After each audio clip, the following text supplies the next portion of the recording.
이건 또 어떻게 봐야 할까요? 자, 지난 반년간 노태학 전 대법관 후임자를 제청하지 않아서 비판을 받아온 조희대 대법원장이 오늘 대법관 후보 2명을 동시에 제청했는데요.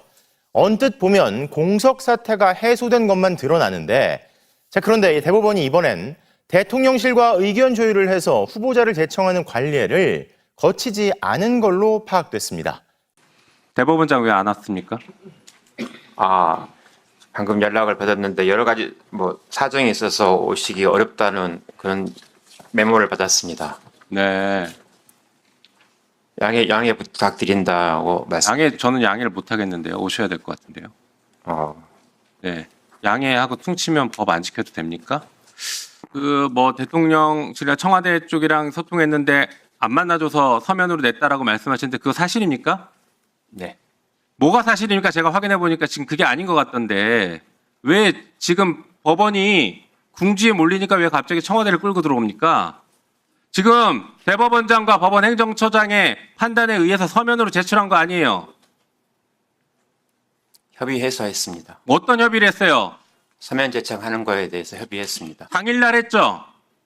서면 제청은 그 전부터 협의가 되고 있었습니다. 무슨 서면 저창이 협의가 됐다고 그래요? 거짓말하지 마시고 왜 자꾸 청와대를 끌어들여서 그렇게 합니까? 그렇게 했을 거면 이렇게 서면 제청했을 거면 이렇게 지연시키지 말고 빨리 하지 그랬어요. 왜 이제까지 시간 끌고서 이제 와서 서면 제청 협의했다라고 그렇게 거짓말을 하세요? 제가 한 가지만 더 물을게요. 손봉기라고 하는 이름은 언제 꺼냈어요? 그러니까 들어보세요. 당일날 서면 보내면서 당일날 오전 아침 일찍 손봉기라고 하는 이름을 꺼냈다고 하면서 그걸 협의했다고 이야기합니까? 그 전부터 어떻게 했으면 좋겠는지. 손봉기라고 하는 이름으로 그 전부터 어떻게 했으면 좋겠는지를 협의한 적이 있어요, 없어요? 네 분 모두에 대해서 어떻게 했으면 좋겠는지 계속 협의를 했습니다. 손봉기란 이름은 어제 당일날 끄집어낸 이름이죠? 최종 낙찰은 대법원장님이 정하신 것이고 그 전부터 그래서 다시 한번 여지껏 협의 계속해 왔습니다. 네. 라고 얘기를 하니까 우리가 확인 들어가는 거 아닙니까? 손봉기라고 하는 사람은 어제 처음 이름을 끄집어낸 사람 아닙니까? 그전엔 그러면 누구 이름을 끄집어냈었어요? 4명에 포함되어 있지 않습니까? 이 4분을 놔두고 어느 분이 제일 좋은지 계속 협의하는 게 무슨 협의를 한다는 겁니까? 손봉기라고 하는 이름을 서면에다 넣어서 보낸 것 자체가 어제 처음 끝낸 이름이라는 거 아닙니까? 그런 와중에 사법부의 최고의 수장 조희대는 저는 화가 나는 게 아니라 좀 무섭습니다. 지금 현재 문제가 굉장히 많은데 그중에서 가장 큰 문제가 이제 대법관을 대통령에게 제청하지 않는 문제이지 않았습니까? 네. 지난 3월에 노태학 대법관 퇴임했거든요. 근데 후보 추천위원회가 이미 1월에 후보를 추천해둔 상태였는데 대통령에게 제청을 하지 않았어요. 그 4명 한번 좀 소개해 주시겠습니까? 네, 김민기 수원고법 판사하고요, 박순영 서울고법 판사, 윤성식 서울고법 부장판사, 손봉기 대구지법 부장판사 이렇게 4명의 후보를 이미 추천을 했습니다. 1월에. 예. 1월에 해놨어요. 지금 8월이다, 이 참고로. 그리고 이제 9월에 퇴임하는 이흥구 대법관 후임도 후보 추천위원회가 후보를 이미 다 추천해 놓은 상태였습니다. 자, 4명은 김문관 부산지방법원장이고요. 그리고 김성수 서울고법 부장판사, 김예영 서울 남부지법 부장판사, 그리고 김정중 광주지법 부장판사 이렇게 4명입니다. 네, 그런데 이거를 대통령에게 제청하지 않는다는 이유로 국회에서 이제 탄핵을 좀 해야 되나 하는 목소리가 좀 나오지 않았습니까? 맞아요. 그러니까 조희대가 2명을 대통령에게 제청을 했는데 문제는 뭐냐?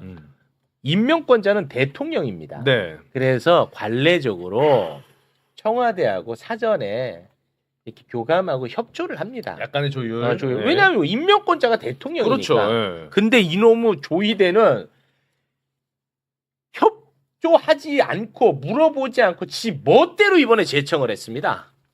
조희대가 2명을 제청을 했거든요. 예. 노태학 후임 대법관으로 손봉기 대구지법 부장판사를 제청을 했고, 이흥구 후임 대법관으로는 김성수 서울고법 부장판사를 제청을 했는데, 김성수 판사 같은 경우에는 청와대와 협의를 했습니다. 그런데 노태학 후임 대법관인 손봉기 부장판사는 청와대와 협의 없이 서면으로 그것도 지금 제청을 했는데 이거 진짜 건방지네. 통상 최종 제청은 대법원장이 대통령을 직접 만나가지고요 대면으로 진행을 해왔던 게 그동안 관례였습니다. 근데 이번에는 서면으로 사실상 통보를 한 거죠. 예. 자, 이제는 이제 전문 분야니까 요걸 좀 맥락을 설명을 좀 해주셔야 될 것 같습니다. 아주 그 질이 나쁜 정치적 꼼술수를 썼다고 봐요. 대법원장이. 그러니까 지금 1월 달에 추천된 저기 대법관 후보를 여태 임명하지 않고 있다라고 하는 의도가 드러난 거죠. 그렇지. 이번에 해가지고 자기가 하고 싶은 사람이 따로 있었던 그렇죠. 거야. 사실은 그간에 이제 흘러나온 얘기들이 저 손봉기 부장을 시키고 싶어가지고 청와대에서는 그 김민기 판사를 원했나요?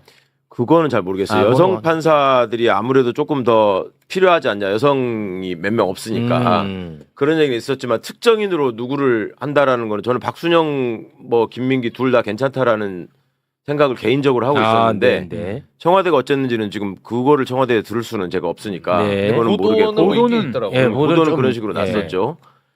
근데 그거를 지금 예전에 저희가 일할 때 보면은 저 협의 과정이라고 하는 것이 지금 뭐랄까 저기 손봉기 판사 같은 경우에는 없었다고 지금 보도를 하는데 그러니까 쉽게 말하면 없는 건데 사실은 없었던 게 아니라 그간에 이제 오가는 과정들이 있었던 거죠. 협의 과정이 있었는데 협의가 안 된 거지. 그러니까 네. 조이대가 마음에 안 들었던 거야. 그렇죠. 그러니까 그 청와대 조이대는- 목소리가. 그렇죠. 조이대는 특정인을 계속 시키고 싶었고 네. 청와대는 그 사람은 적합하지 않다라고 생각을 한 거고. 네, 그런 것 같아요. 그러면은 대법원장의 제청권이라는 거는 헌법적으로 어떤 의미가 있냐면 임명권자에게 대법원장의 의사를 전하는 거죠. 나는 이 사람을 대법관으로 하고 싶다. 근데 제청을 하는 이유는 그 사람이 임명되게 하기 위해서 하는 거 아닙니까? 네. 그냥 나 제청할 테니까 임명하든 말든 알아서 하세요. 이건 아니거든. 그건 원래 아니겠죠. 취지가 당연하잖아요. 네. 그러니까 그런 과정을 원활하게 하기 위해서 협의라는 거를 하는 거죠. 근데 그 협의 과정에서 본인의 마음에 들지 않는다는 이유로 시간을 끌고 있다가 이번에 이제 소위 쇄칭 조금 저기하게 말하면은 끼워 팔기를 하는 건데 한 사람 더 할 테니까 두 사람 가지고 어떻게 하나 보자.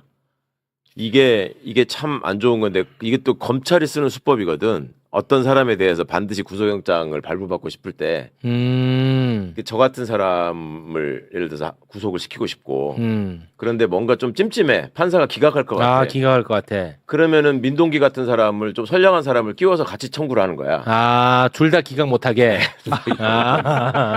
그런 식의 수법을 여기다가 쓴 거랑 비슷한 상황이고요. 더 악성이라고 보는 거는 지금 손봉기 판사는 어찌 보면 앉아서 봉변당하는 걸 수도 있는데 저기는 이제 대구 지역의 향판이고 저기 김성수 판사는 광주가 고향이에요.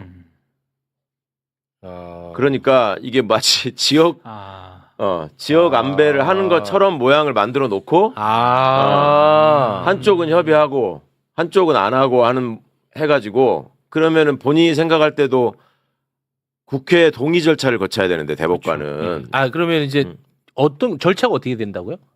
이게 이제 이렇게 되면은 대통령이 그 임명 동의안을 국회로 보내고 임명 동의안을 국회로 보내고 그럼 국회가 청문회를 진행하고 청문회를 진행하고 청문회 결과를 놓고 이제 이 동의할 건지를 본회의에 회부해가지고 표결을 하고 그래서 동의 절차가 통과되면 대통령 임명을 하시는 부결할 수도 있어요? 그렇죠.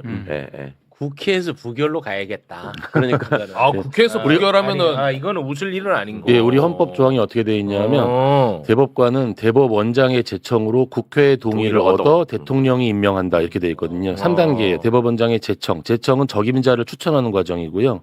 본인이 적임자를 추천한 사람들을 이제 그 임명하기 이전에 국회 동의 과정을 이게 87년 헌법에 들어간 겁니다. 예. 굉장히 중요한 대법관 임명에 대한 어떤 국회 통제 시스템이거든요. 이번에 그 추천된 사람에 대한 국회 검증이 들어가는 거죠. 그러니까 조희대 대법원장이 잔머리를 굴린 거예요. 네. 아주 잔수를 써서 반란을 일으킨 거예요. 소위 말하면. 그렇죠. 반란. 전 조희대의 반란이라고 보는데요. 왜냐하면 대통령에게 제청하는 건 헌법상 제청권이거든요. 이걸 대통령이 거부하라고 이렇게 한 것 같아. 제 느낌에. 조희대가. 근데 실제로 거부하기 되게 힘들어요. 왜냐하면 지난번 한덕수 권한대행 시절에 헌법재판관을 국회에서 처리를 했는데 한덕수가 안 해가지고 그걸 헌재가 임명을 안 판결을 해가지고. 내렸거든요. 이거는 한덕수의 잘못이야라고. 그러니까 이건 부비트랩 같은 걸 깔고 있는 거예요. 조희대가. 대통령이 거부권을 임명을 하지 않으면 너 지난번 헌법재판소에 판결이 있는데 말이 안 돼라고 깔고 있고 두 번째는 조금 전에 최강욱 선배께서 말씀하셨듯이 광주와 이 대구라는 그리고 향판과 서울 이런 여러 가지 구도를 깔고 있어요. 이 양반이 잔머리를 너무 많이 쓴 거야. 아니 그러면 조희대가 이거 완전 정치질을 했다고 한 보이는데 완전히 한 거예요. 그 의도가 저는 중요하다고 보는 입장이거든요. 왜 그랬을까? 그러니까 단순하게 보면 이번 전당대회에서 조희대 탄핵 이야기가 나오니까 이 양반이 뿌리 났을 수도 있고 아주 단순하게 보면 본질적으로 보면 대법원의 대법원장으로서 마음에 안 드는 거예요. 지금 상황이 아주 대단히 마음에 안 들고 뭔가를 틀고 싶은 거예요. 그게 저는 핵심이에요. 무섭다고 해요. 이게. 그러니까 저는 조희대가 그러니까 이재명 대통령 후보로 날리려고 했던 사람이잖아요. 그러니까 나는 호시탐탐 기회만 노리는 것 같아요. 난 그래서 이게 무서워요. 대통령인데. 윤건영 의원님께서 헌재 재판과 관련돼 가지고 제청을 했는데 임명을 안 하면 그 부분도 잘 지적을 해주셨지만 실제로 한덕수 권한대행이 그 당시 이제 그 마은혁 이제 정계선 조한창 임명하지 않은 것에 대해서 추후에 이 한덕수 탄핵 결정에서 이거는 굉장히 위헌 위법한 행위다라는 거를 지적을 했거든요. 지금 8월에 이르러서야 지금 노태학 대법관 후임을 그러니까 제청을 했잖아요. 제청을 했지만 기존에 7개월 동안 제청하지 않은 그 위헌 위법성은 치유되지 않습니다. 이거는 여전히 대법원장으로서 굉장히 위헌적 행위를 한 것으로 남아 있는 것. 이것도 지적하는 것도 의미가 있죠. 그렇습니다. 네네네. 아니 그 임명을 한다는 말에 오해가 있을 수 있어서 그러는데 중간에 국회 동의 절차가 있기 때문에 정확히 말하면 대통령에다 제청을 했는데 임명 동의안을 국회로 안 보낼 수가 있잖아요. 대통령이. 그러니까 예전에 한덕수나 최상목이가 했던 거는 거기에 비유할 수 있는 거고.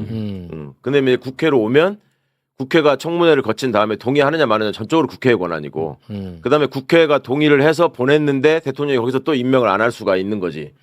원래는 안 그러는데 윤석열이 때 만들어진 그런 거 얘기하면 처음 봤죠 그때. 두 가지 그게 있는 건데 이 대법관 헌법재판관과 달리 이 국회 동의 절차가 중간에 있기 때문에 이제 국민적인 판단을 받아야 되고 조희대 씨의 입장을 가장 좋은 쪽으로 해석을 해주면 이분이 법원 내에서 이제 가장 고집이 센 판사다.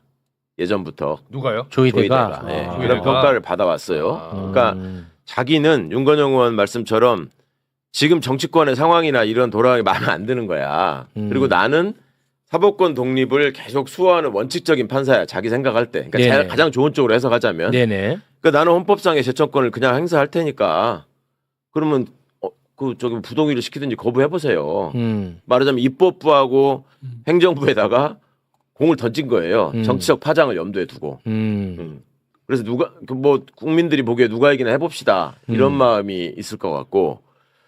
아니 그렇게 예를 들어서 이재명 대통령 흔들어서 어떤 것을 얻으려고 하느냐가 저는 문제라는 거죠. 이게 거거든요. 지금 그 법원조직법이나 이 사법개혁 법안들이 통과가 돼가지고 대법관 숫자가 늘어나잖아요.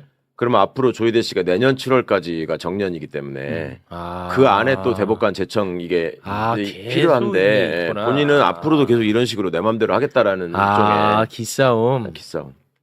그럴 수는 있겠네. 그럼 이제 국회 입장이 대단히 중요할 것 같은데. 그래서 저는 이건 간명한 것 같습니다. 제가 볼 때 조금 전에 말씀드린 것처럼 조희대 대법원장의 의도 그리고 정치적인 노림수가 다 뻔히 보이잖아요. 국회에서 철저히 검증하면 됩니다. 길게 이야기할 것도 없고 그리고 대통령한테 부담 줄 필요도 없고요. 국회가 따박따박 제의를 하면서 검증을 잘하면 답은 나와 있는 것 같습니다. 알겠습니다. 저는 아무튼 조금 더 악의적으로 지켜보도록 하겠습니다. 그리고 국회가 시간 끌지 말고 정해진 대로 하는 게 중요해요. 예전에도 보면은 대법원장, 대법관 부동의해야 된다고 한참 그러다가 시간 가고 나면은 또 이래저래 로비 받아가지고 스무시 넘어가고 그랬거든. 그런 짓 안 해야지. 그런 게 있어요. 궁금한 게 이게 만약에 국회에서 동의를 안 했다. 두 사람 중에 한 사람이라도. 그러면 다시 절차를 또 밟아야 되는 거잖아요. 그렇죠. 새로운 사람으로 다시 똑같은 사람은 안 되고. 그렇죠. 그러면 새로운 추천은 새로 받아요. 대법원 전원합의체로 회부된 사건들이 있지 않습니까? 네네. 김건희 건이라든가 뭐 한덕수 건이라든가 그거는 그럼 연기가 되는 거예요?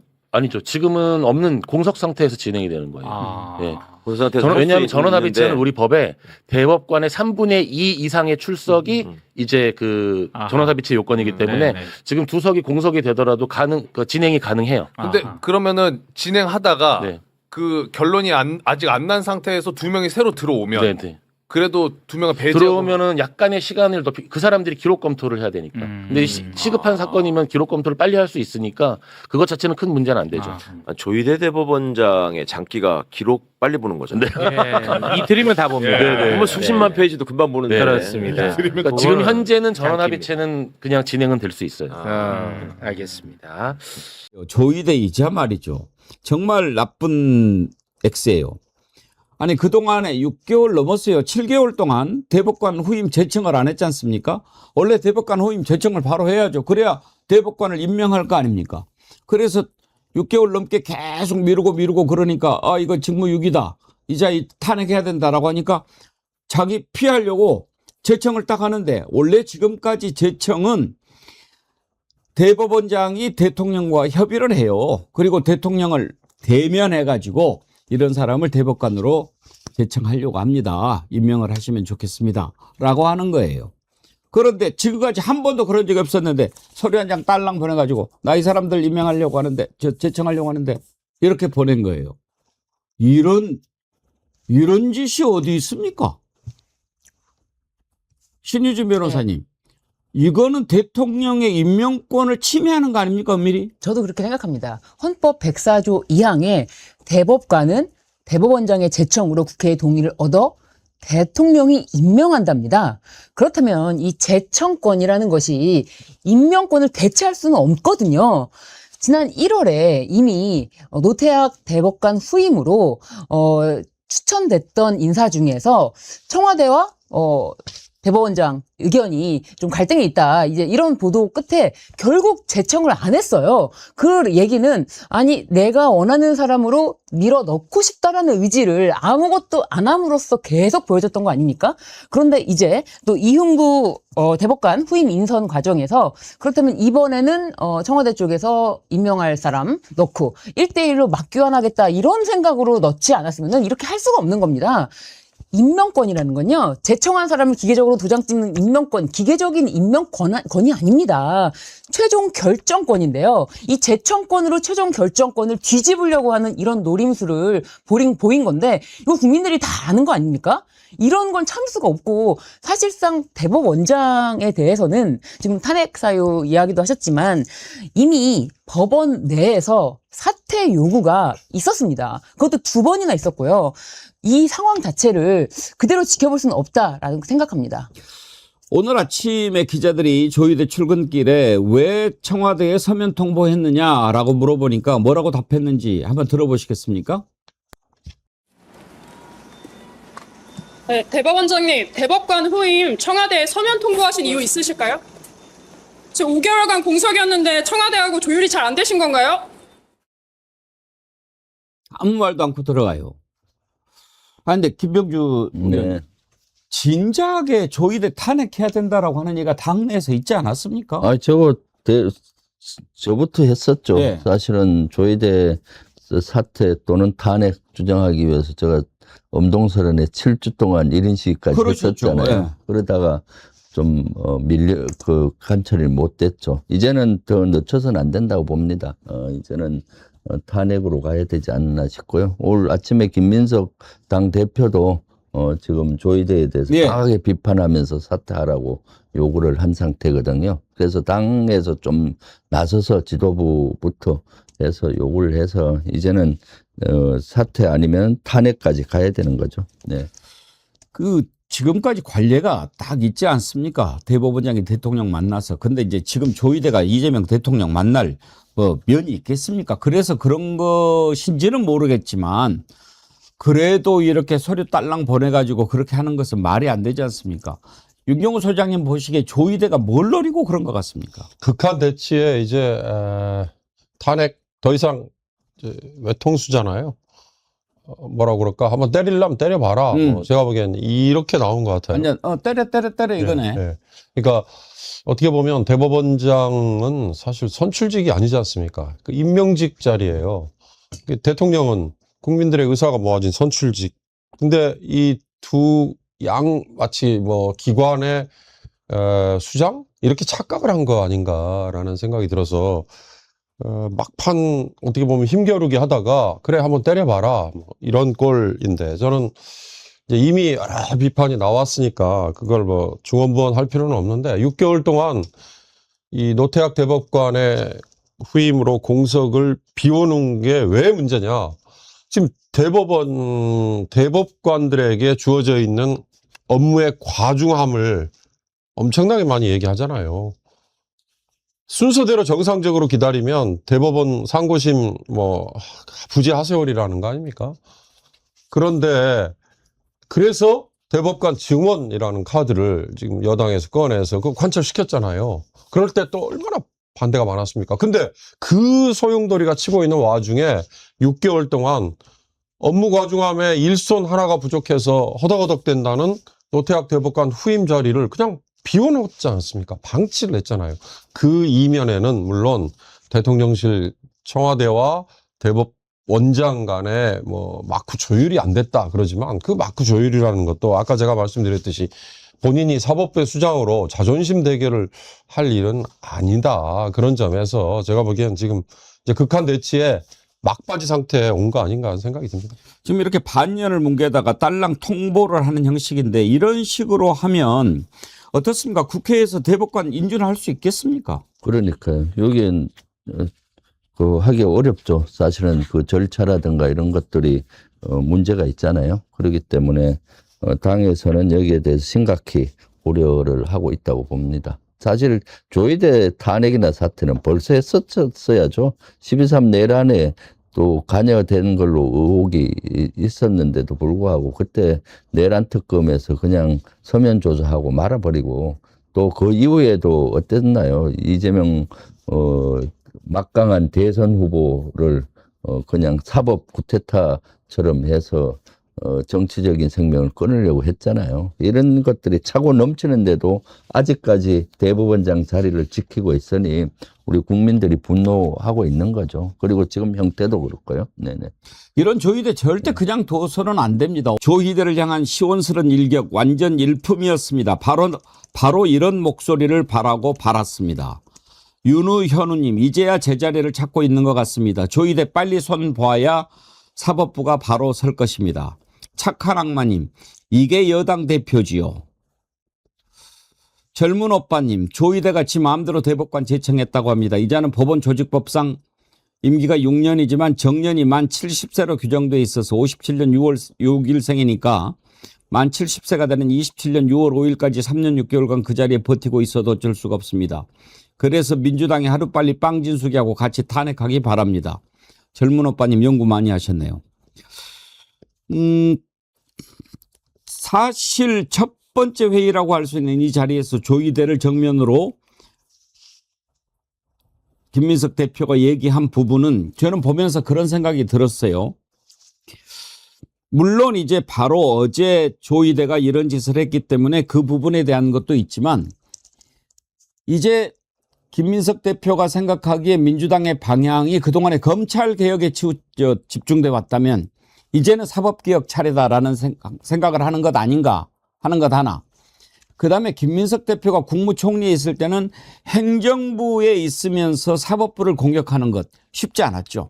그렇지만 이제는 당 대표 자리에서 마음 먹고 조희대와 사법부에 대해서 얘기를 하면서 사법개혁에 어떤 시동을 거는 것 아닌가 그런 생각이 저는 들었는데 윤경호 소장님은 어떻게 생각하세요? 정말 정확한 지적이신 것 같습니다. 그러니까 당연히 총리 시절에 할 수 있는 얘기는 제한이 될 수밖에 없죠.